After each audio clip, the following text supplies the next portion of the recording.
You know, for over 50 years, ETV's mission has been to teach and inspire. And we are delighted that Oz Guinness is going to teach and inspire us this evening with a topic that is important to us all. Incidentally, Dr. Walter Edgar will be interviewing Oz Guinness tomorrow for his program, Walter Edgar's Journal, and that program will air across this state on our ETV radio network on Friday, April 18th. So we invite you to tune in. It will be from noon to 1 p.m. and to let your friends know about that special program. Before we begin, I'd like to recognize ETV's Commission Chair, Dr. Brent Nelson. Dr. Nelson, thanks for joining us. Couple of housekeeping notes. If you would please turn off or mute your cell. We are going to be recording tonight, so thank you very much in advance. And during the question and answer session, if you have a question, if you can indicate, and if you're called on, please do stand up. It is now my great pleasure to introduce Mike Brennan, who is the president of BB&T of South Carolina. He is a leader who is committed to transformation of education in this state. He is one of the hosts for tonight's event, and he serves on the Board of Trustees for Trinity Forum. Welcome, Mike Brennan.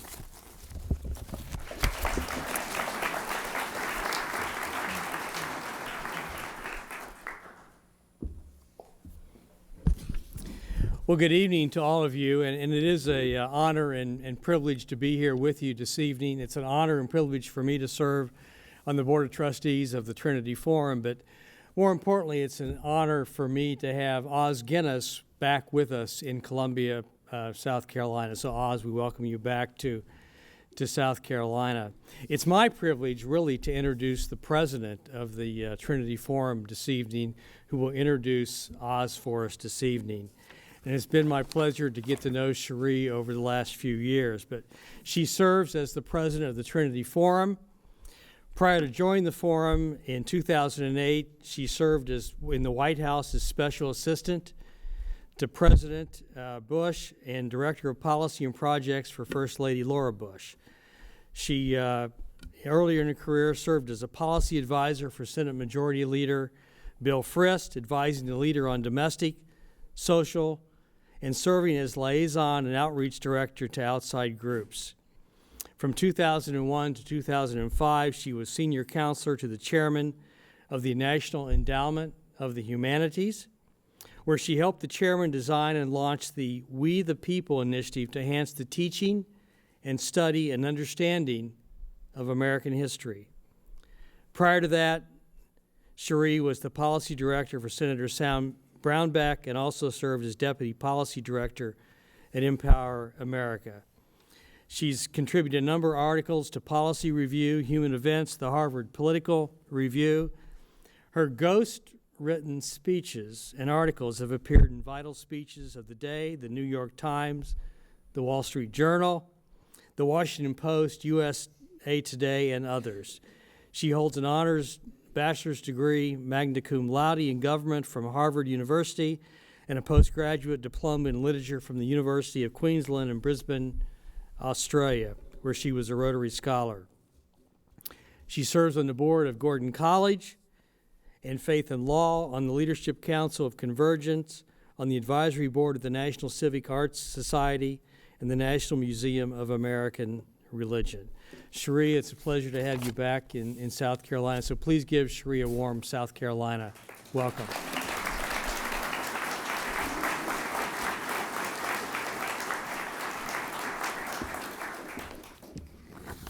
Well, thank you, Mike, for that incredibly gracious introduction. It's a real pleasure to be here.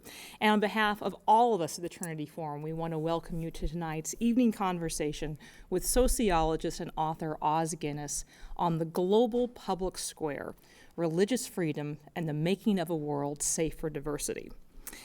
All of us at the Trinity Forum are really delighted to partner with SCE-TV and Linda O'Brien in what promises to be a fascinating discussion on cultivating and protecting the most basic of human freedoms, freedom of religion and conscience. At a time when growing divisiveness has polarized our politics and soured our discourse at home, and often resulted in brutal sectarian violence abroad, learning to live with our deepest differences while protecting the exercise of our most basic freedoms has become a matter of urgent, practical importance. And so it is an honor and a privilege to be part of that discussion this evening. I also want to say a particular thank you to our host and sponsors who have made this evening possible, including Mike and Julie Brendan, Mickey and Don Layden, Hal and Deanna Stevenson, Ellen Weaver and the Palmetto Policy Forum, Orrin Smith and the Palmetto Family Council, and Dr. Mark Ross and Erskine Seminary, as well, of course, our host here at SCE TV. We are so grateful for all that you've done. We're also excited to have a sold-out crowd tonight, so thanks to each and every one of you for your presence as well as your interest. And for those of you who are not familiar with the Trinity Forum, we exist to provide a space and resources for leaders to engage life's greatest questions in the context of faith. And we do this by providing readings and publications which draw upon classic works of literature and connect the timeless wisdom of the humanities with timely issues of the day, as well as sponsoring programs such as this to connect thinking leaders with leading thinkers and engaging the great questions of life, and ultimately to come to better know the author of the answers. The great questions of the humanities relate to the purpose and the content of the good life and the good society, what it is, what it means, and how it's realized.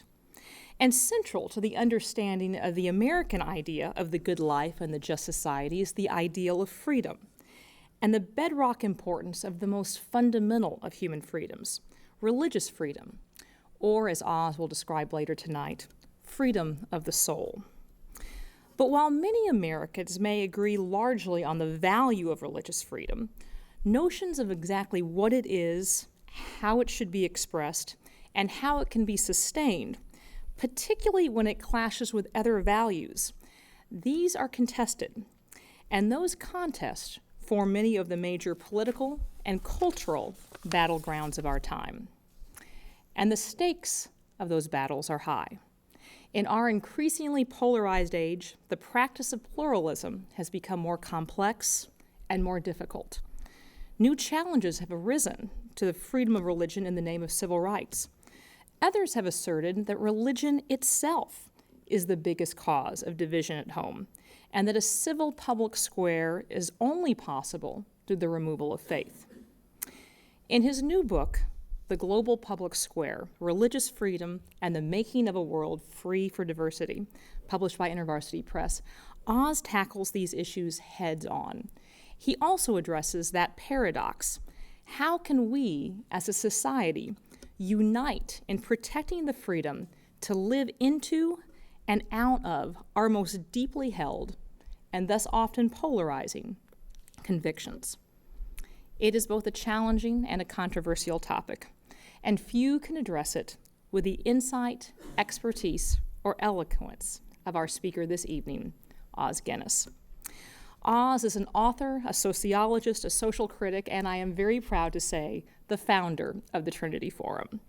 His scholarly work is extensive, but he also brings firsthand life experience as well as theoretical knowledge to what it means when freedom is lost. The great-great-grandson of Arthur Guinness, the Dublin brewer, Oz was born in China in World War II, where his parents were medical missionaries. He was a witness to the climax of the Communist Revolution in 1949 and the violence and oppression that accompanied it, and he was expelled with other foreigners in 1951. He returned to Europe to complete his degree at Oxford, as well as his PhD at Oriel College, and then went on to work as a freelance reporter for the BBC. He eventually came to the States to work as a scholar with the Woodrow Wilson Center for International Studies, and later served as a fellow with the Brookings Institution.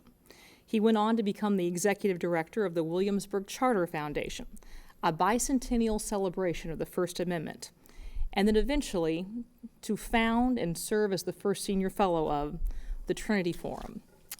In his free time, Oz has written or edited more than 25 different books, including The American Hour, Time for Truth, The Call, which he'll be speaking about tomorrow morning, Invitation to the Classics, Long Journey Home, A Case for Civility, and the book that he'll be describing most this evening, The Global Public Square, Religious Freedom and the Making of a World Safe for Diversity.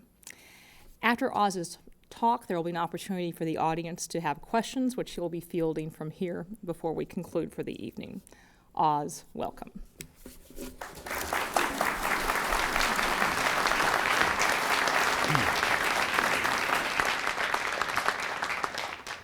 Thank you so much. It's a great pleasure to be back here. The warmth and the stimulation of the South Carolina audiences is wonderful. So it's a real joy to be back. Last week I was in Denver. When I came in tonight, I was surrounded by 7 Irishmen, introduced by Linda O'Brien and then Mike Brennan. I thought this was Irish reunion night.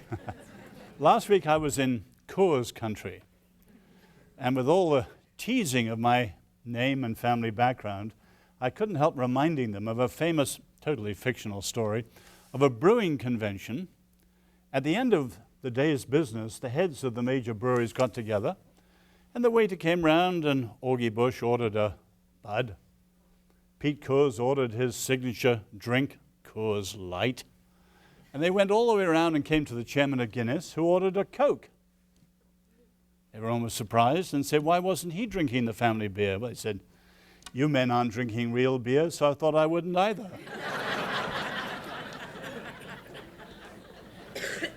It's nice to be with so many Irishmen. Some years ago, I was at Stanford University, and a student asked me a question I'd never been asked before. If you could be a member of any generation except the one you were born in, which would you choose? All sorts of fancy answers went through my mind. The Athens of Pericles, the Rome of Hadrian, some of the great ages of the Chinese dynasties, England of William Pitt, William Wilberforce, or your own founding generation. But actually what came to me is I would like to be a member of their generation. Because those who are now rising to their adulthood are described as the crunch generation, in the sense that in our global world, many of the world's issues are beginning to converge. Economics, demography, technology, environmental, nuclear, all sorts of things. And as they converge, they're raising questions for humankind which will have to be answered in the lifetime of this generation. And if they're answered well, that augurs well for humanity. They're answered badly or not answered at all through drift, humankind could be in for deep and profound trouble. Now, one of the deepest issues that underlies so many of the other issues is a very simple, somewhat abstract sounding one. How do we live with our deep differences in this global era? Especially when those differences are religious and ideological, and seems to go down to the deepest levels of disagreement that we have. That is the issue before us tonight. And I want to argue on the positive side that America, in its history, has what's so far in history the most nearly perfect answer. And yet, to argue more sadly, that in the current generation, America, through the culture wars and various controversies, is squandering this immense heritage, which is enormously sad for this country and also an extraordinary waste for the world. But let me set this out by putting a number of propositions before you, all of them too quick for the depth of what they require, but we can pick up various things in the discussion afterwards. First, appreciate why this issue is globally urgent. We can see first, we're in a world of exploding diversity. Social scientists say everyone is now everywhere. The media, travel, and above all, the mass migration of people. You can see there has never been so much diversity. And at the heart of this, an explosion of religious diversity. When I was a student, the dominant theory in the social sciences was the so-called secularization theory, which had been influential for 200 years. Put simply, the idea, the more modern the world gets, the less religious it becomes. Europe was the vanguard. America, the most modern country and still the most religious country, was somehow the odd exception. That has totally been discredited. And what we see worldwide now is a furious explosion of religion, but countered this time by a strongly aggressive secularism. And in the clashes that all this sets up, you can see that diversity today is something that's the seedbed of extraordinary controversies, and we only need to look at parts of the world like the Middle East or Pakistan or whatever to see the profound importance of living with deep differences. The second factor of why it's urgent is that the traditional settlements are floundering. Now, what we call traditional settlements aren't actually that old, and you can see that many of them go back, certainly not as far as the Peace of Westphalia in 1648. But if you look at the West, at France, England, the United States, three of the major settlements, you can see that this explosion of diversity is putting pressure on what used to be their ways of doing things, which are raising great questions. Take the French. The French settlement goes back to the French Revolution. What you had before the Revolution was a very corrupt state, a very corrupt church, both of them in collusion and both highly oppressive. And the French radicals had the cry, which came from Diderot, we should strangle the last king with the guts of the last priest. And the revolution, as you know, threw off both church and state. And in the French mentalité, mindset, as they say, if you're in favor of freedom, you're secularist. And if you're in favor of faith, you must be reactionary. Now, that mentality, which has gone on for more than 200 years, is today clashing bitterly with, say, the immigrants coming in from North Africa and the Muslim headscarves. If you go to a typical middle way, you have England and the Church of England, which goes back to 1688.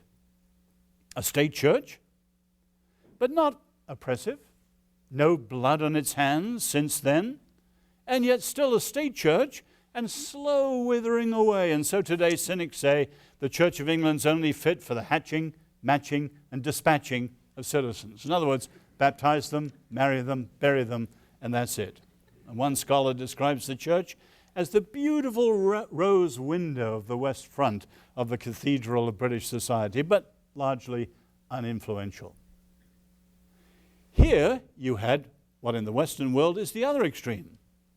After 1,500 years of state churches of different kinds, the disestablishment of religion. And as you know well, religion has flourished, not despite disestablishment, but because of it. It's voluntary. It's a choice based on the dictates of conscience.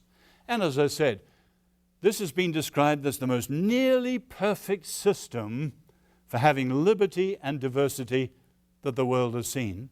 But of course, until recently. If you trace things since the early Madeleine Murray O'Hair school prayer cases in the early 1960s, right down to the culture warring today, you can see that religion in America has become the holy war front of the wider culture wars. And now, as Cherie was saying, there are those who would like to exclude religion from public life and those who would like to ram it back in the old way, and endless lawsuits and controversies. We see all the various settlements that were traditional floundering under the impact of this extraordinary explosion of diversity. The third factor in the urgency is the emergence of a new level of a public square. Many of you know that our notion in the West of a public square, which is precious to us, goes back to the Greek agora. Not the marketplace, as so many say, but that civic center where citizens could come to deliberate, debate, and decide the issues of common public life. A physical place. Many of you have seen it down below the Acropolis. The Rome had their forum. We have in England, Westminster. You have Capitol Hill. The French, their Assemblée. Physical places. But over time, the notion of the public square grew from being a physical place to being a metaphor. Wherever citizens came together to discuss public life, it could be called a public square. It could be the op-ed pages of your local newspaper, or a radio program, or a television station, or whatever. But that too was the public square. But now, in the age of the internet, it's gone from the physical to the metaphorical to the virtual. And if you've been thinking and following what's gone on in the last generation, we think of things like the reactions to Salman Rushdie's book, the responses to the Danish cartoon controversy, or to the Pope's speech at Regensburg. And the simple lesson is that today, in the age of the internet, even when we're not speaking to the world, we can be heard by the world, and the world can organize its response, even violent responses. And the question is, how in an increasingly global world can we create, between the nations and within nations, a global public square so these urgent issues for humankind can be debated with the seriousness and the civility they deserve? Now, put those factors together, and you can see this issue, how do we live with our deep differences, is an urgent one for humanity. Secondly, come with me and explore the question, why is religious freedom and freedom of conscience fundamental to this issue? Now, let's be frank. To many, it's not. Religious freedom, many say, freedom for the religious. I've heard lawyers argue in Washington that, like the appendix in the body, which we have, but we don't need and we can live without, so the First Amendment is in the Constitution, but we don't particularly need it. We need to stress things like free speech and free assembly, and that will cover the other things. It's autonomy and freedom that matters, not freedom of conscience. And certainly today, America needs to re-explore its incredible heritage of why freedom of conscience is first and foundational. Think for a minute as to why the founders saw freedom of conscience as the first liberty. There were actually other things in the First Amendment before it. Fortunately, they didn't pass. But it's not the first liberty because it's first in the sentence. It's the first liberty because it's first logically. There's no hierarchy. They're all interlocking and interdependent. But if you think freedom of assembly, the right to get together, assumes and requires freedom of speech. You're not there to have a hug-in.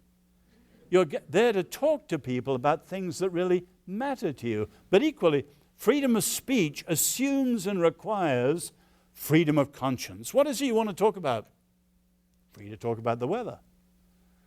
But you'd want to talk about those things that matter to you supremely, because there are your convictions based on the dictates of your conscience. Here I stand, I can do no other. And that bedrock freedom of conscience is the first of these interlocking political liberties. But there's a second and practical reason why it's important. It's the key to what's now called civil society. And you know the whole discussion that's gone on again for the last generation. Societies are free, open, and healthy if, between the ordinary citizen and the government, there is a thick layering of voluntary organizations in which people can volunteer and give money and time and pursue their visions. And of course, out of this, with a healthy civil society, comes an explosion of charity and giving and caring, educational reforms, movements of reform for justice, and so on. Now, one of the keys to creating a healthy civil society is freedom of conscience. Because people convinced of those truths, of those rights that are important to them, can be involved in all sorts of things that matter supremely to them. That's why, incidentally, that many of the recent controversies have been exceedingly foolish on a practical level. You can see that when you have healthy civil society, citizens can do all sorts of things that make the government less necessary. And if they don't, the government has to step into the vacuum and do more and more and more. So when, for example, the healthcare mandates hit the Catholic Church, many of you probably know, the Catholic Church has done more for hospitals in human history than any other organization ever. And so to restrict their rights on a matter of conscience is quite literally killing the goose or constricting the goose that lays the golden egg. And there are many people who do these things carelessly without any understanding of history or the wider interests of civil society. And to me, it was profoundly shocking that the Secretary for Health and Human Welfare never even consulted the Justice Department on the implications of this, let alone discussing those who would be affected by this sort of restriction of religious liberty. The third reason that freedom of conscience is so important is that it's one of the secrets of a harmonious society. The greater the diversity you have, the question of living with deep differences rises. I was born in China, as Cherie said. Almost every time I go back and take part in university discussions, they quote, say, Hu Jintao, the president, in his discussion of the harmonious society that China is. And I always say to them, that is no big deal. You have extraordinary diversity in China. And you have harmony, but you have no liberty. The trick is to have diversity with liberty and still achieve harmony. And that's what the United States at its best did, but sadly is no longer doing strongly today. And we need to explore again the fundamental importance of freedom of conscience. Roger Williams, the founder of Rhode Island, the English dissident, he called it soul freedom. The first freedom, which properly understood, is the key to so much of the justice and freedom of a society. Let me go on third to mention some of the weaknesses in the current responses to the problems of religious freedom. Some liberal and some conservative. An immense weakness, and this one sadly of conservatives and liberals, is people have put all their eggs in the basket of law and forgotten that law alone will never protect and nourish freedom. Montesquieu, the great philosopher, put it this way. His disciple, Alexis de Tocqueville, who wrote Democracy in America, made the same point. Law is precious and a necessary and profound protection. But law alone will never guarantee freedom. It will take what Tocqueville called the habits of the heart, passed from parents to children, teachers to students, so it becomes second nature, the habits of the heart of freedom. Now you can see since the culture wars arose, they've devolved into endless litigation between the two sides. 30 years ago, when I was involved in the Williamsburg Charter, one of the leaders of the ACLU said to me, there's a simple reason why we will always win. We have more lawyers than the other side. That was then. Now you have batteries of liberal lawyers confronted with batteries of conservative lawyers, huge defense funds, and endless litigation. And all you have is law and a widening gap, and the habits of the heart that guarantee freedom have been completely lost. Now that in the early days was quite deliberately a liberal tactic. But for conservatives to fight fire with fire like that has been a monumental folly and a reason why we're further off from solutions than we were at the beginning. The second mistake, and this one too made by conservatives and sometimes by Christians, has been to fight for their own interests rather than the common good. People's rights have been violated in all sorts of ways. But merely to fight when I and mine and my rights are offended merely deepens the problems. And you can see that faith in American history and generally is always at its most constructive when it's concerned for the common good. So Christians don't just fight for Christian rights, but for the rights of everybody. So my rights are best protected when your rights are best protected, and so on and so on. And merely right for mine and our and so on is always in the long run counterproductive. The third mistake, and this one made more by liberals, is to try and fight the negative with the negative. You can take liberal notions of hate crime, or Muslim notions of Islamophobia and defamation, or now a rising Christian call that we should play the Christophobia card. All of these are examples of fighting the negative with the negative rather than building in what freedom of conscience means and what it means for everybody, so we should negotiate it with civility. Phobiaization, for example. If every time people disagree, one says to the other, well, you're a phobe, homophobe, Islamophobe, Christophobe, or whatever, all we're doing is cutting off the debate, and democracy loses. And the same is true of a lot of hate crime. Hate is clearly in the eye of the beholder. And when we pronounce on others that they hate because we disagree with them, we're simply putting a sword in the hands of the power wielder and not solving the real problem. If you look at things like, say, anti-Semitism, you can see that fighting the negative with the negative usually is counterproductive and certainly is not successful. And we need a generation that believes in the positive virtues of freedom of conscience, freedom of speech, and so on, and argues what they mean for everybody and how we negotiate the differences when rights clash, as often they will. So it's not enough just to stand for the rights. We need to stand for them in ways that respect the principles as they are and really advance the cause of what it is we're standing. Let me move on fourthly to the heart of the discussion. What are the models for relating all the diversity of faith and living with our deep differences? If we look around the world, clearly we've got massive problems with state oppression. Take, say, China or North Korea or Iran. No justice, no freedom. In other countries at the other extreme, we have sectarian violence.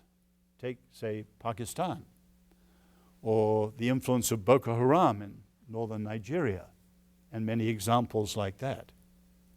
But here in the West, we have, at a very milder level, but a failure to be an alternative to the world, we have our increasingly bitter, both in the United States and in Western Europe, culture warring. But what are the models that would lead us to a better way? If you look at the ones we have today, in effect, we have two extremes battling it out. On the one hand, what's called the sacred public square. The option where the model is that some religion or another is preferred or established or even a monopoly. And obviously those who do not share that religion are second class, discriminated, or ruthlessly persecuted. And you have mild versions of that, and you have extremely severe versions of that. Maybe the mildest version of an established religion is the Church of England.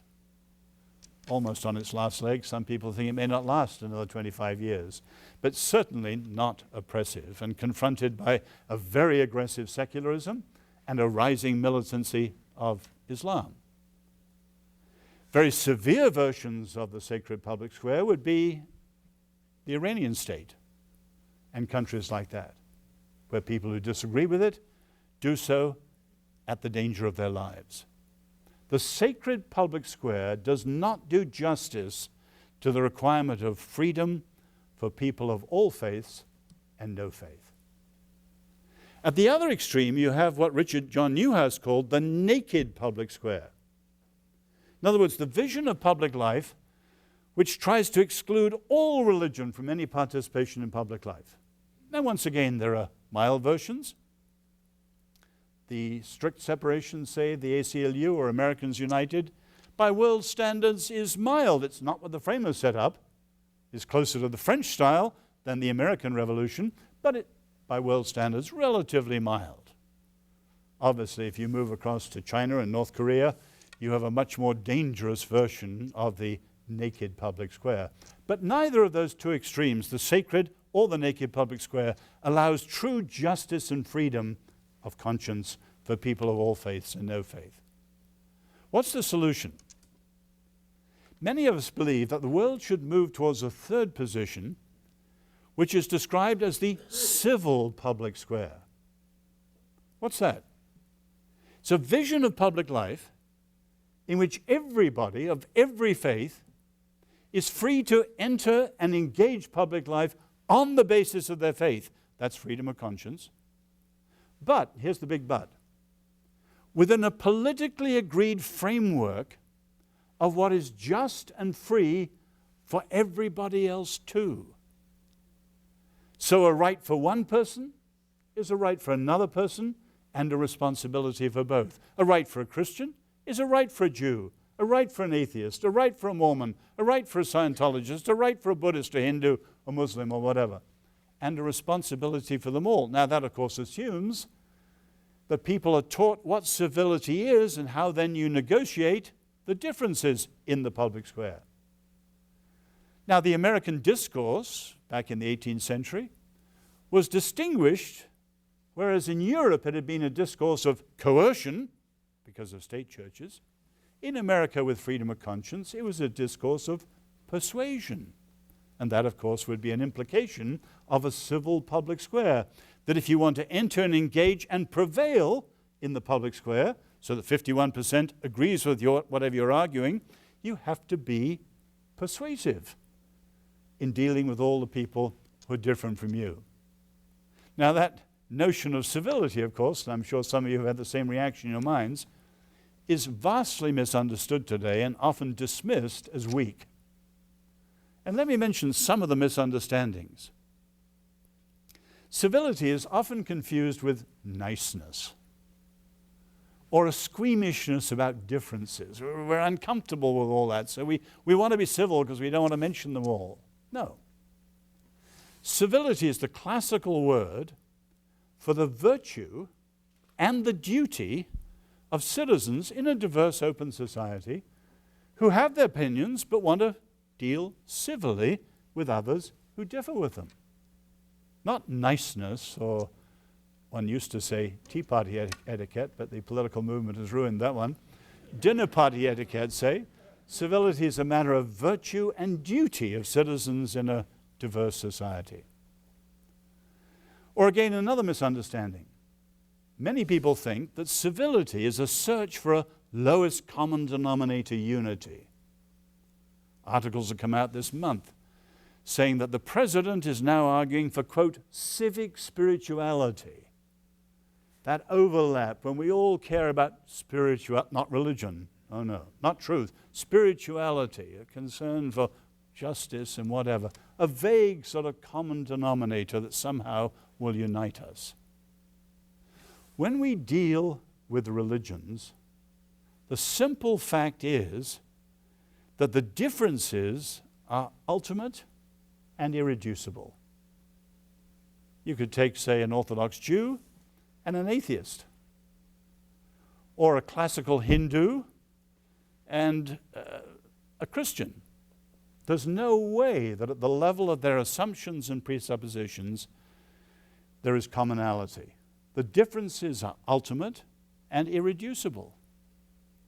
But a civil public square is a framework in which people are free to be faithful to what they believe and yet know how to disagree agreeably with others through persuasion and civility, not with coercion and violence. It is not a search for a lowest common denominator that for people who believe strongly, as say Jews and Christians and others do, atheists too, they would have to compromise.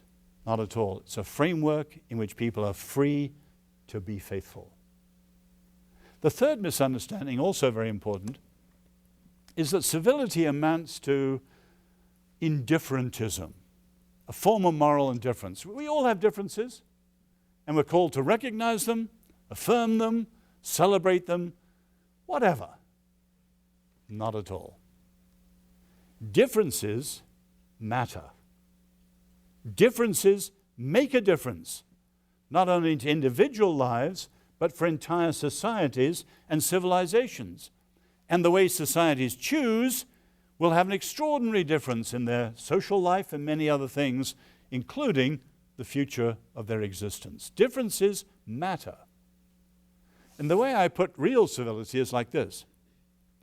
The right to believe anything does not mean that anything anyone believes is right. The first half of that sentence, the right to believe anything, that is freedom of conscience. At the level of beliefs, the right to believe anything is absolute. Christians have long recognized that even God respects our right to choose against Him forever. The right to believe anything is absolute. But the right to believe anything does not mean that anything anyone believes is right. People may believe things that are intellectually muddled, socially disastrous, or maybe even profoundly morally evil. And we have an equal right and a responsibility in the public square to argue against those in terms of our own vision of whatever we consider as just and free and human in society. Civility is not moral indifference. It's a creation of an arena in which people can argue passionately but peacefully for what it is that they believe. One last point. How is it that notions like this become healthy in any society? Well, first, there's always a time of declaration. That's the stage of principles. Take your Declaration of Independence. A very important stage.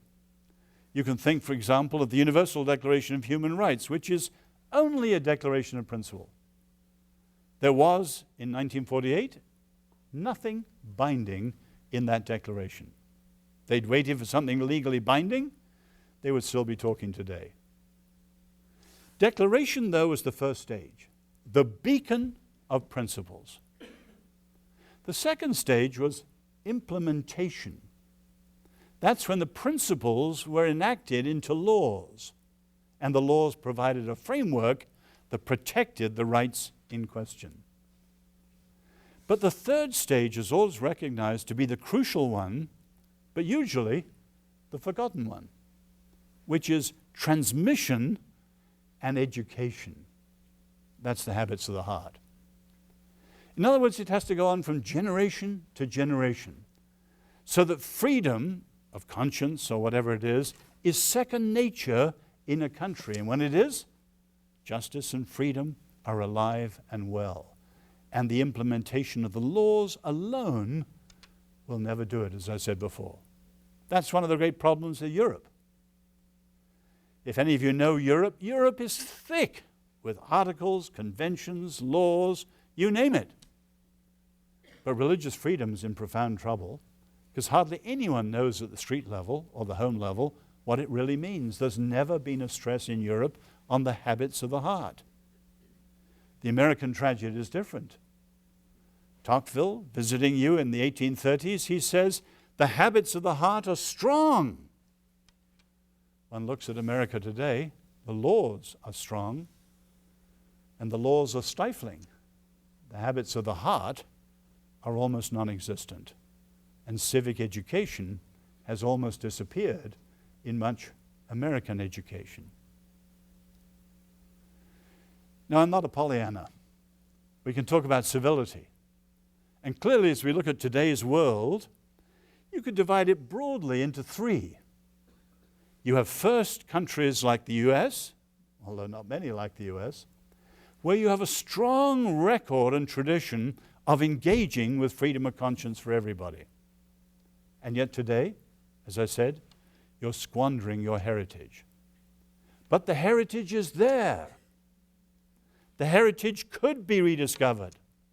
The first principles are there in your history, in your founders, in the great thinkers like Roger Williams and others. They're there to be recovered. If I go back to Europe, where I come from, we're a long way behind. Now, actually, many of the American ideas were English ideas. Roger Williams and many others, they were Englishmen. But I have to say with sadness, they never flourished in England. They flowered here, although you're losing them here today. We have them back there somewhere in our European history, but it would take a great deal more effort and leadership to recover it. And then, of course, there are other parts of the world. I mentioned the Middle East. I mentioned China. It'd be generations before some of these things, unless there were an extraordinary turn of world affairs and massive leadership to really advance the cause. So in no way is one thinking, civility, this would sweep the world by tomorrow afternoon. Not at all. But to me, it'd be a matter of profound sadness if the United States didn't take its leadership on this. And I'd have to say today that you have the mounting controversies, the litigation, you have the disappearance in public education, and you have a virtual absence of national leadership on this issue. So the present administration for 2 years talked only of freedom of worship. That is not religious freedom. Every dictator in history grants freedom of worship. In other words, what you're thinking between your two ears when your mouth is shut, that's fine. That is not freedom of worship.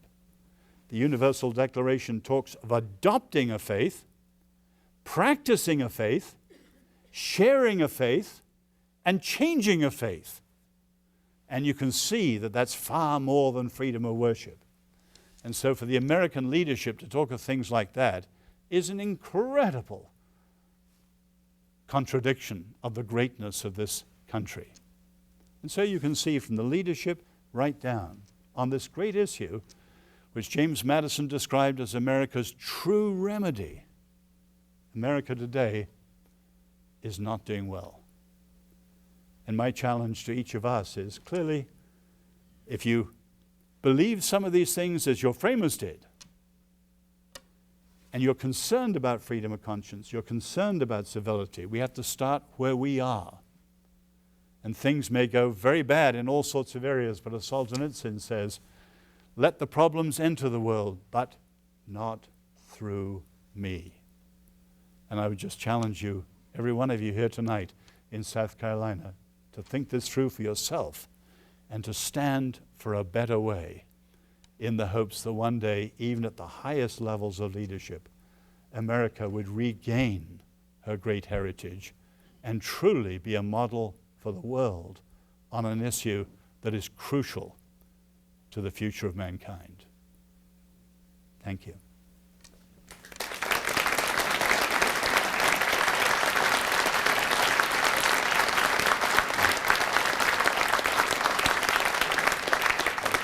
Now let's plunge into our discussion. Anyone like to stand up and ask a question?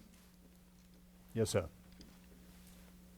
Dr. Guinness, we know that we learn from history, but given the situation that you see nowadays, are we in a unique time of history where there really is no precedent and we're in uncharted waters?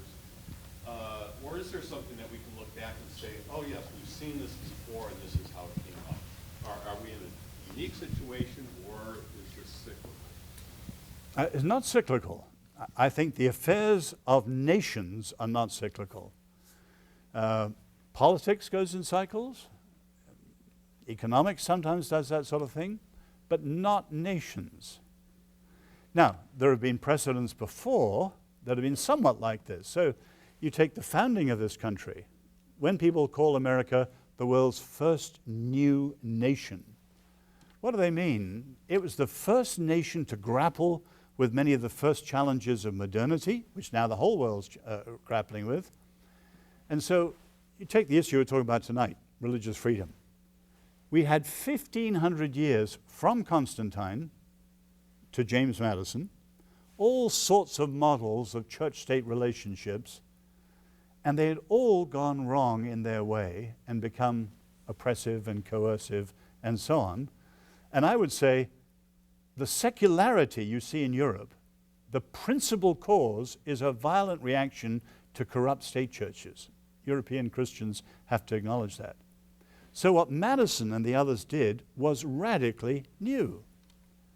And I would argue that we're not in a totally new situation today. We should be taking their first principles but applying them under the conditions of a much greater diversity than even they saw in their time. So they were actually the really radical ones. Or you could take Roger Williams before that. When Roger Williams argued, he called it soul liberty. I love that phrase, soul freedom. Even Milton, John Milton and John Locke, who are the heroes of many people, they did not give freedom of conscience to everyone. Milton wouldn't give it to atheists. Locke wouldn't give it to either Catholics or atheists. But dear old Roger Williams, no, everyone. And he talks about what he calls the Muslims, what he calls the infidels, the atheists. He wasn't being rude about them. He wanted everyone to have it. Now, in his time, they thought Williams was a nutcase. Rhode Island would be a sorry mess, as all the wretched of the earth would flood there and so on. But what he stood for was actually the way forward for the world, and he used the phrase separation of church and state long before Thomas Jefferson did. So we're not actually radically new today. And I would just say we need to apply their brilliant principles wider and more consistently. Yes, sir. What, in your opinion, is the first action You got a the microphone. president and what, in your opinion, is the first action the president and the Congress should take in order to start us on this improvement of our civil society? They can't just make a speech, forgive me, Cherie, ghost-written by some brilliant person like you below them. Some of these people first need to study and think. You know, the 18th century, the discussion that went on, they wrestled with these things backwards and forwards. And we can't just have brilliant people, you know, like Cherie and others, as she was then, writing good stuff for them and they give it means nothing. That's no use at all. Some of the greatest speeches on religious freedom were given by Bill Clinton. As a good old Southern Baptist teenager in his time, he actually understood religious freedom, but they went nowhere. We've first got to have leaders who understand the American experiment. They study it, they explore it, they're passionate about it, not just as artillery to knock the other side, but something they want to see live today. So, and then the second stage would be articulation of the vision. You need someone with a Lincoln-like stature articulating a plague on both your houses to the extremists. Here is a way that's truly American in the interests of all American citizens, setting it out. And then, of course, thirdly, it would have to be through the Congress, through the presidency, brought back into civic education. To me, it's an irony. I've said this before. I think last time I maybe, but, you know, after World War I, when the quota system came in America, right down to 1965, when it went out the window, there were strict quotas of who could come, but at the same time, there was a heavy insistence that those who did come were educated civically. They were taught what it was to be American. When open door policies came in, that went out the door too. And that's crazy. All you've got in America today is the pluribus, the diversity, without the unum and the uniting first principles. So the third stage would be to build it back in, and hopefully that combination of leaders who really understood the principles, gave a vision of what it meant today for the nation, and saw it practically coming into areas that have to be third stages. A friend of mine at the Freedom Forum in Washington, Charles Haynes, he is one of the most experienced people of going into communities, schools or whatever, where they're embroiled in controversy. And he's the fairest human being I've ever met. And he knows how to talk to people, the extremists, and show them the principles. And in a matter of weeks, sometimes months, he's brought peace to many American high schools or communities. And we need to do that in a lot of places, stopping this endless litigation. Because the more we go to the law courts, the less freedom we have, and the more we pay the lawyers. Yes, ma'am. Yes. I can't see you in the darkness, but No, that's all right. I would like to move from that general to a specific, and that is Governor Cuomo is sort of recently famous for saying that if you're anti-gun, anti-abortion, anti-homosexual, you don't belong in New York. if you had the power and the platform to influence a response at the political, academic, media level, what would you like to see happen that might make a difference? No, I read that too. The poor man is incredibly ignorant. I mean, the degree of religious diversity in New York is incredible. And the explosion of the churches, I mean, people say the millennials are leaving the church in droves. Many of the New York churches are bursting with thousands of people, all under 40. And it's right there underneath his nose, and he simply doesn't know it. Max Weber calls the atheists tone deaf.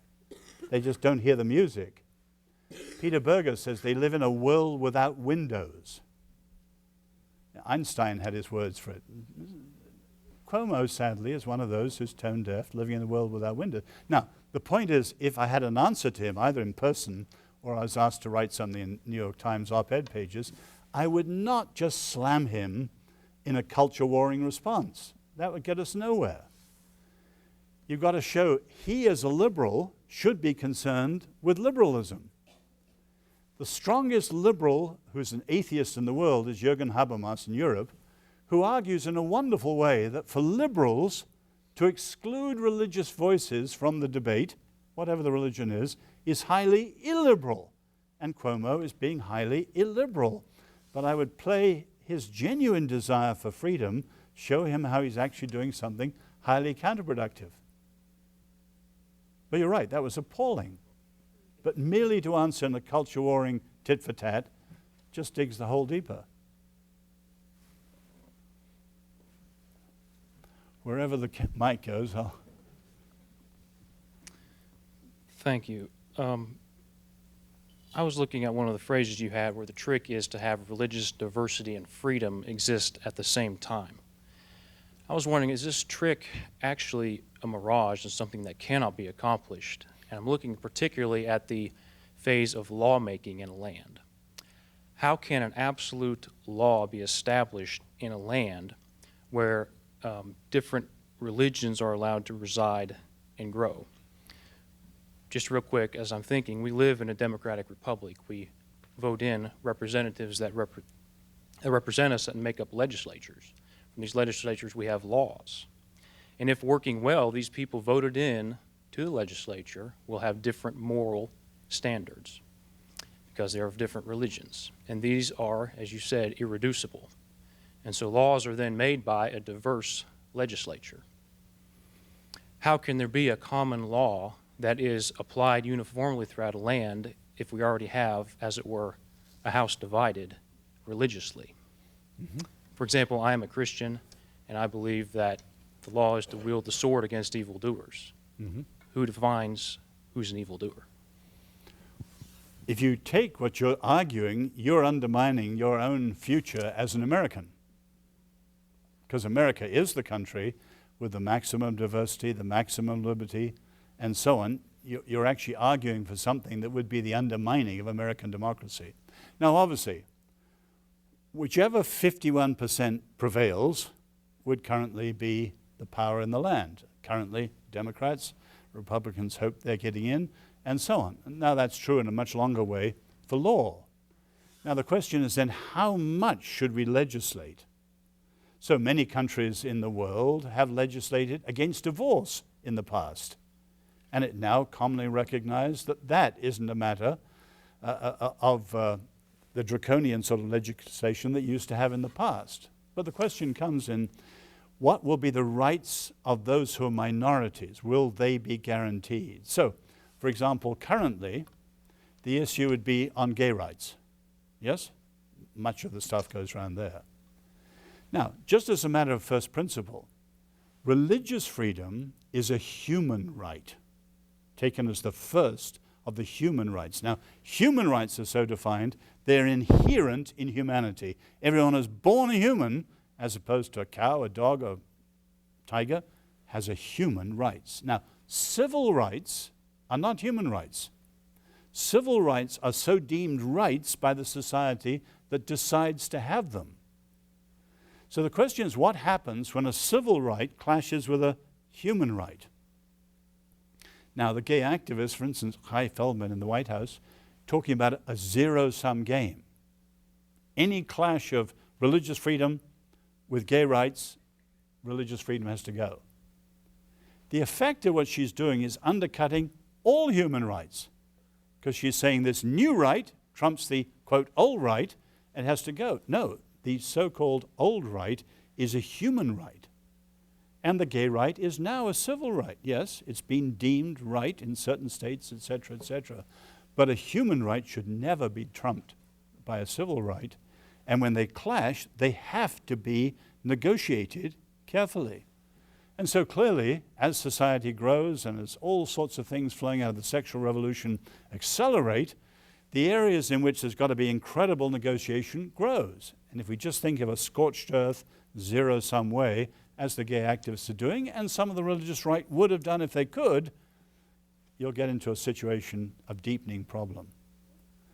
But the logic of your argument would be the end of America. And I would hope that with a proper understanding of some of the rights and civilities and so on, we still could stand for those important rights, and when there are important differences, still negotiate them civilly. Can we? If we can't, that is the end, eventually, of your country. And you know, let's be clear, there are three confusions of freedom today: democracy, equality, and wisdom. You take the George Bush, he always equated freedom and democracy. By history standards, that's naive. From Plato, who was anti-democratic because they killed Socrates, down to the greatest thinkers of freedom like John Stuart Mill, Lord Acton, Lord Macaulay, the founding fathers themselves, they were all suspicious of democracy. And of course, the Greeks believed that democracy would always end in tyranny. And as you know, Hitler was voted in by a majority. And anyone who knows the history of democracy, it has to be guarded very, very carefully. Democracy is not synonymous with freedom. It can protect freedom, but that relationship has to be guarded very carefully. And same with the sort of things you're saying. So there are a lot of trends going on today which would spell the end of American freedom or of the American Republic if they were to go out in ways that are disastrous. But I don't think they need to if people understand first principles and are really taught how to negotiate those differences carefully. In the moment, that's not happening. Mr. Banks. Oh, we got ladies first. Dr. Guinness, when asked the question in which generation you would choose to live, you said the crunch generation, being my generation. Mm-hmm. Thus, what would be your advice to young socially conservative Christians passionate about their convictions, their country, and the betterment of society, living in a world where intolerance is rampant and where the only absolute truth accepted is that there is no absolute truth? This is a fascinating cluster of questions, a great question. My son is a member of that generation. And you mentioned a young Christian, which my son is, and you obviously are too.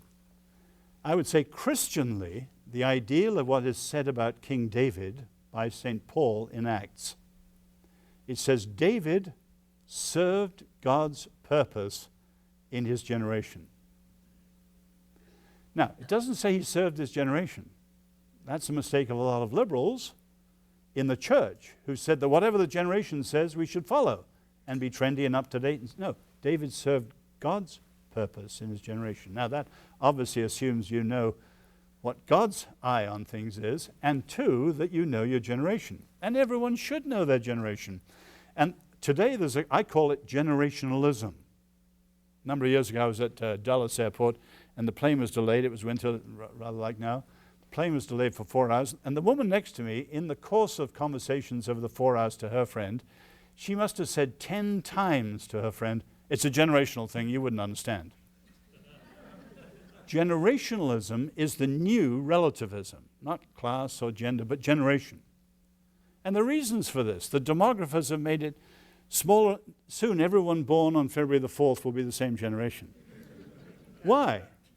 Because the marketers want to sell new music, new clothes, new trends, new fashions, so you've got to turn over faster and faster, and they're called generations, and a lot of them are arbitrary. And we've got to look at the whole notion of generation. I'm a member of the 60s generation. Some of you in the room are too. There were great pluses. It was a magnificent thinking generation, prepared to challenge anything. It was also a crazy generation in many ways. But you've got to know the best and the worst of your generation and stand for the best and stand against the worst, but have a very, very clear idea rather than those who, this is my generation, I'm with them. No. And a lot of Christians are just going with the tide. So you want to serve God's purpose in your generation, but you need to know your generation. So you can see, for instance, I'm with my son's friends. I was in Colorado University last week. Our generation, they were saying, loves sincerity, transparency. And I said, stop. You're mouthing all these things, very, very easy to say. Actually, your generation's one of the most cynical generations in history. And things like transparency are not biblical. The heart is desperately deceitful. And modern psychology and philosophy has immense profundity in showing how we're all deceiving each other all the time. And much of modern PR and so on is this idea of an easy, transparent, it's nonsense. And so you've got to know your generation so well that you stand for the best and resist the worst. And so by God's grace in your time, serve God's purpose in your generation. And one of the things is to reconnect the generations. When I was born in China, and when I went back, the first time I went back as an adult, an old Chinese gentleman said to me, "You've made a bad mistake." I looked at him. He said, "You were born in China where they only respect age. And now you're growing old in America where they only respect youth." But you can see the generation is splitting them off. You know, the 60s line I've heard again, don't trust anyone over 30. What a stupid idea. You remember Tom Oden's answer, don't trust anyone under 300. And that's the purpose of the Trinity Forum, classical readings and so on. Every generation needs all the other generations and so on. So that's a quick one. Mr. Bance. I want to just step back and say, You want the microphone? Tocqueville, and talking about habits of the heart and his observation of America. And I guess my observation is habits of the heart take a while to build. And we're talking about challenges here that are not going to be solved overnight, but we each need to take a step. And it seems to me that we've let our children be raised, the habits of the heart, be raised by a society, by an education, and we need to look at that to step back, what that means, habits of the heart. Just like this young woman over here, what does that mean, and how do we build that? So maybe you could comment on that. Yeah. Countries always have to have three nurturing institutions: families, faith communities, and schools. That's where the habits of the heart should be cultivated. Now, America's weak in all of those. Family breakdown, faith community is doing a bad job, and the public education's a joke in some parts of the country. At the same time, then, who are the real educators? Well, the world of entertainment, of television, consumerism. That's what's doing the real education, and all of that's disastrous. Now, we have to strengthen those nurturing institutions and think through carefully all the things. For example, America is in a love affair with technique. You've got to give measurable outcomes, take-home values, 3 steps that you're in. That is ridiculous. The deepest things in life can't be put like that. Metrics don't get down to it. We're coming up to Valentine's Day. You could get polls that tell you exactly how many American men spend what on their wives. But it wouldn't tell you whether the men loved their wives, and some giving their wives Valentine's gifts because they haven't loved very well the previous year or whatever. No, There's a difference between performance and relationship. Now, when you come to habits of the heart, you have the Greek notion and the Christian notion which overlap. And the basic assumption is there's more to knowing than knowing will ever know.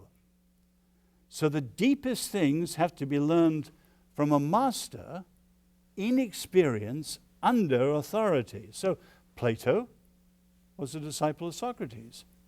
Jesus chose 12, Mark 3:14, to be with him, then to be sent out. Being with him was the discipleship. I went to Oxford. One of the great things about Oxford is the sustaining of the tutorial system. You don't have to go to a single lecture in Oxford. Be a delight to some students. You don't have to go to a single lecture.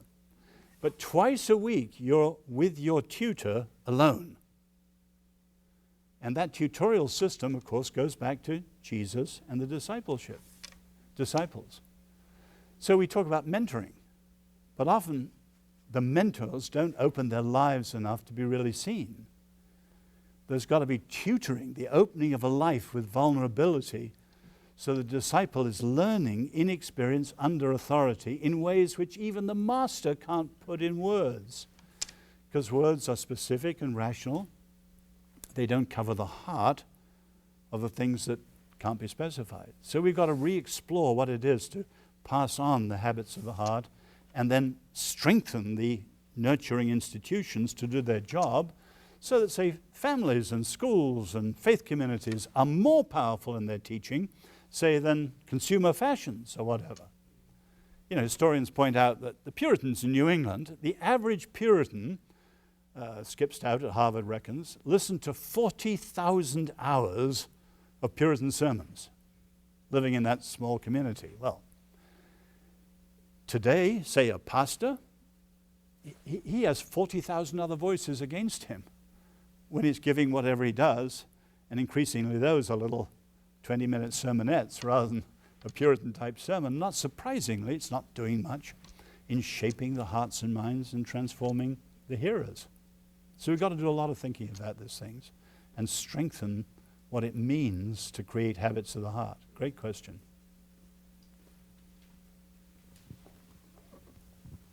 I'm curious as to how it seems like America, in our ability to change classes and become rich if you're born poor, seems like that's put us on this fast train to where we pursue wealth and affluence. And I'm just curious to how that hinders our sort of that crutch generation to be able to think deeper and have these conversations about.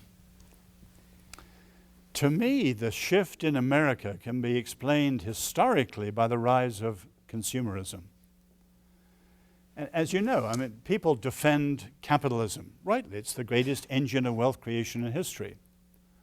But free market capitalism isn't a simple thing any longer. And on the one hand, you've had what's called financialization, the whole effect of Wall Street and casino capitalism.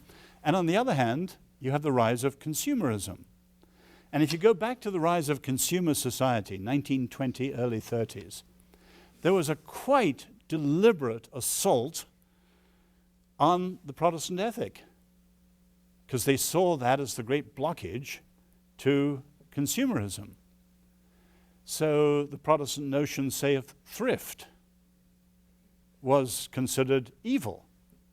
And you can see people like Freud's own nephew, who was one of the early marketers, trying to use psychology in reverse, and specifically in his writings, attacking the Christian faith, attacking the Puritan ethic, attacking the Protestant way of life, and things like thrift and so on, in order to undermine it. Well, the effects are there. Now you have the economic engine that's untrammeled with virtue, untrammeled with moral standards and so on. And this is happening all over the world. In fact, you could say, if we look at the global world, you can see that the three great engines shaping globalization, capitalism, science, and technology, all once had a human framework and an ethical framework.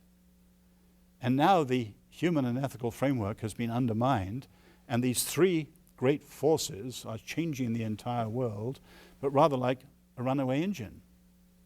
And one wonders, say, if, for example, the Chinese, as they're taking over these things, were to survive in their Marxist form, which I personally don't think they will, but to put some of these things in that framework, it could have implications for humanity that would be absolutely disastrous. So I think people who are concerned need to go back and see what consumerism did and why it did it and how we need to resist some of these things. But you can, if you read the writings back in the 1920s, they are amazing how openly and specifically they attacked the Christian faith and the Jewish faith as the impediment to what they wanted to do, and so on. And you can see the effects of it, like the creation of debt. That would have been inconceivable for the Puritans or in the Protestant ethic. But now, America's running not through investment stimulus, but through consumerist stimulus. And that is an addiction that will prove disastrous for America and for capitalism. Just a matter of time. Yeah. How should religious diversity affect public policy? Must public policy honor every diverse religious inclination, or because of America's unique Christian heritage and foundation, should that prevail in public policy? Public policy is shaped by those who get into the arena and vote and then prevail. And a huge amount of religious diversity isn't touched by that. In other words, public life is much bigger than the public square. In other words, everything outside the home is public life. What you're talking about, public policy, is what happens in the public square, and whoever gets into it, wins the arguments, will prevail. Now, we hope that they'll be concerned for freedom, but the question should always be, what kind of a community do we want to have, and to think it through very carefully. So the more diverse we get, and we want to see things through, we have to be very, very careful not to stamp on minorities and always to have freedom of conscience for minorities. No accident that the triumph of the sexual revolution is hitting freedom of conscience and those who differ with it. So you have to be more specific in asking me a question, but the religious diversity by itself doesn't threaten. Take it a bit. The modern tendency to give every religious inclination equal weight. So instead of, for example, celebrating Christmas in schools, we celebrate all kinds of other. Does not the Christian foundation of this country warrant giving preference in that regard? All right.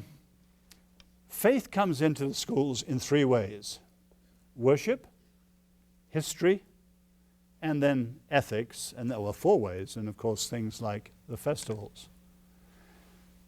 I'll give you my own opinion. When it comes to worship, freedom of conscience for everybody means, as the thinkers put it, one in, all in, or one out, all out. Great friend of mine, and someone many of you probably love, Michael Novak. Wonderful Christian brother, conservative thinker. He would argue, one in, all in. In other words, you should have school prayer, every religion in the school, every day of the month. Personally, I think that leads to chaos. I personally think the school is not the place for worship, and you're better to have justice for all as one out, all out, and not to have official-led school prayer. Now, of course, you have freedom of the students to pray, and so on. You could never stop that anyway, silently, but in other ways. But that's my view on worship. Now, when it comes to history, it's quite different. To have history textbooks without religion would leave you with a kind of pepper pot, an absolutely rubbishy history. You've got to do justice to the place of the religious factor in human experience. It is the most decisive factor in the rise of history and civilizations. Lord Acton argues it is the key to history, and to try and rule it out is absolutely stupid historically.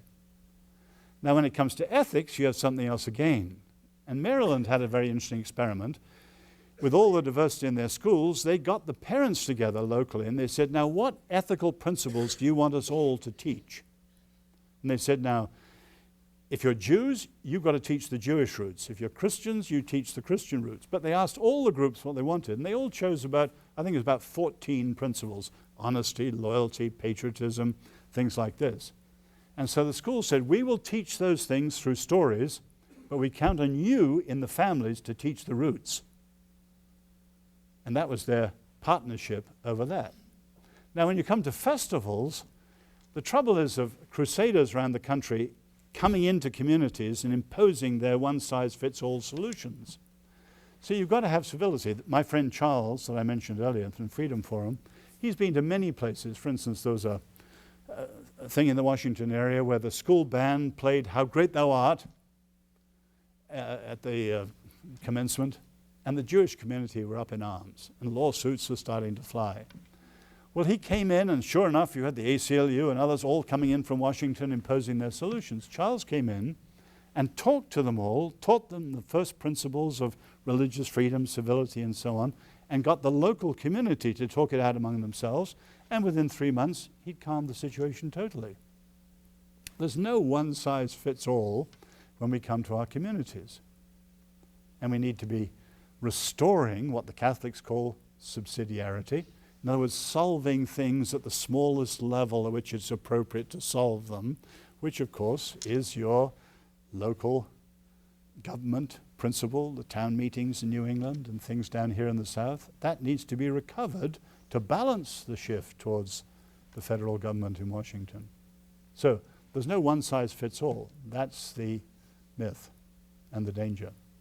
Last question. The last one. Thank you, sir. Can't believe it. I'm not a member of the Crunch generation, but the creaking generation. But I've had the benefit of about 20 years of studying Trinity Forum information. And my question to you is, for the Crunch generation, have y'all developed a curriculum of study where groups can get together and over a course of years continue lifelong learning to make them feel better equipped for dealing with their generation? Well, let me call Cherie up. I thought she'd be the one. I was privileged to found it and be a part of it for a while. I'm not with it full time, although it's a great joy and privilege to come back an evening like this. Cherie, come and tell us the things you have in mind. Well, thank you for that marvelous segue. I'll let you finish. Couldn't have planned it better. Oz, thank you so much for an incredibly...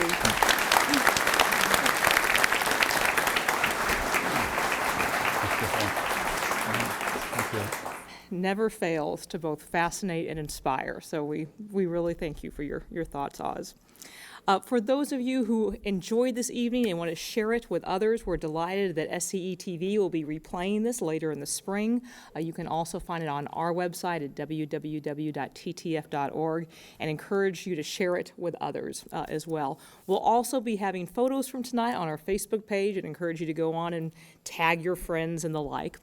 And for those of you who enjoyed tonight's proceedings and would like to be more involved, there's an invitation for each of you to do so on your chair to join the Trinity Forum Society, which provides invitations for events like this, as well as a subscription to all of our quarterly readings which come out, as well as invitations to forum events. And just picking up on the very timely question at the very end, all of our readings are constructed to provide a piece of classic or contemporary literature or letters that we believe is of particular value to leaders who want to think deeply about first principles, not just techniques, but the great questions of life.